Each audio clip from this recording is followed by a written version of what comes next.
भाद्रपद शुक्ल दशमी को वीर तेजाजी ने ताहड़ जी के घर जन्म लिया। ताहड़ जी नागवंशी क्षत्रिय जाट थे और उनकी माता रामकुंवरी एक धर्मपरायण महिला थीं। तेजाजी का असली नाम तेजराज था, लेकिन लोग उन्हें प्यार से तेजाजी कहकर पुकारते थे। तेजाजी बचपन से ही साहसी और वीर थे। कहा जाता है कि जब वे बहुत छोटे थे तो उन्होंने अपने साहस और बुद्धिमानी का परिचय दिया। एक बार उनके गांव पर हमला हुआ और तेजाजी ने अपने अद्वितीय साहस के बल पर हमलावरों को खदेड़ दिया। इसके बाद वे गांव में एक वीर योद्धा के रूप में प्रसिद्ध हो गए। तेजाजी का विवाह बचपन में पनेर गांव की एक लड़की पेमल के साथ हो गया था। जब वे युवा हुए तो पेमल के भाइयों ने तेजाजी को पनेर आने के लिए संदेश भेजा। तेजाजी के चाचा अग्याल जी और उसकी पत्नी लाछा ने तेजाजी को पनेर जाने से रोकने की कोशिश की, क्योंकि उनके बीच कुछ पारिवारिक विवाद था। एक दिन तेजाजी जब खेत में हल चला रहे थे, उस दिन इनकी भाभी देर से खाना लेकर पहुंची।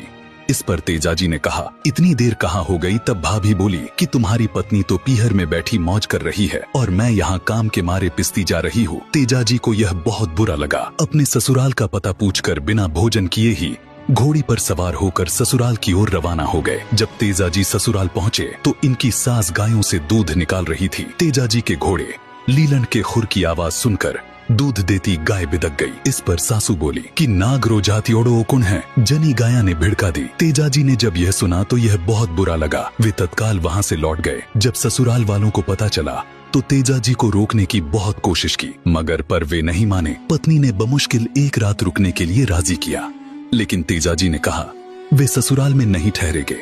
तब वे लाछा नामक गुजरी के यहाँ एक रात को रुके। रात को कुछ चोर आए और लाछा गुजरी की गायों को घेर ले गए। जब तेजाजी को यह पता चला तो चोरों के पीछे घोड़ी पर चढ़कर उनके पीछे चल दिए। चलते चलते उन्हें रास्ते में लकड़ी के जलते ढेर में एक सांप जलता हुआ दिखाई दिया। तेजाजी ने भाले की नोक से उसे बाहर निकाला। इस पर सांप देवता को गुस्सा आया और तेजाजी से कहा, मैं अपने जीवन से परेशान होकर आत्मदाह कर रहा था, लेकिन तुमने मुझे सुकून से मरने भी नहीं दिया। अब मैं तुम्हें डसूंगा। तेजाजी जी ने सर्प देवता से कहा, मुझसे अनजाने में यह भूल हुई है, मुझे क्षमा कर दो। रही बात डसने की तो मैं अभी गायों की रक्षा के लिए जा रहा हूँ। जब मैं उधर से लौटूंगा तब आप मुझे डस लेना। सर्प देवता ने उनकी बात मान ली और तेजाजी वहाँ से आगे निकल गए। लुटेरों से गायों को छुड़ाने में तेजाजी बुरी तरह से घायल हो गए। उनके शरीर में ऐसी कोई जगह नहीं बची जहाँ उनके चोट न लगी हो। घायल होकर भी वीर तेजाजी लाछा गुजरी की गायों को सुरक्षित घर ले आए और अपने वचन अनुसार लीलन पे सवार होकर चल दिए उसी नाग देवता के पास। वीर तेजाजी घायल होते हुए भी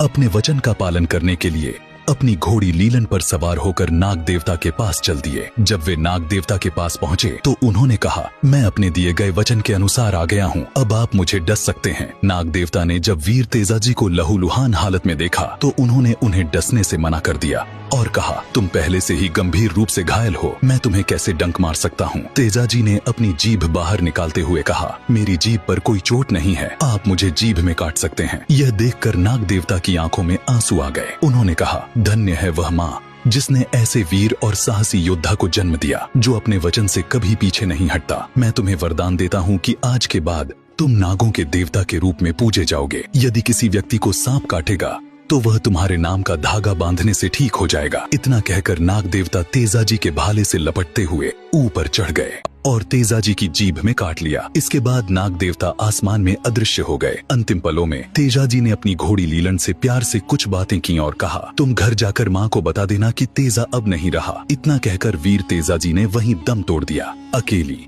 रोती बिलखती लीलन घर पहुंची। लीलन को अकेले आते देख तेजाजी की माँ घबरा गईं। लीलन ने इशारे से तेजाजी की माँ को सारी बात बता दी। यह सुनते ही माँ जोर जोर से रोने लगी। जब ससुराल में पेमल को इस बात का पता चला तो उसके पैरों तले जमीन खिसक गई। पेमल भी तेजाजी के साथ सती हो गईं। इस तरह तेजाजी एक लोक देवता बन गए। आज भी तेजाजी के देवरा और थान पर सर्प दंश वाले व्यक्ति के लिए धागा बांधा जाता है और पुजारी जहर को चूस कर निकाल लेते हैं। अब कमेंट में जय वीर तेजाजी लिखना न भूलें और ऐसी ही और कहानियों के लिए चैनल को सब्सक्राइब करें।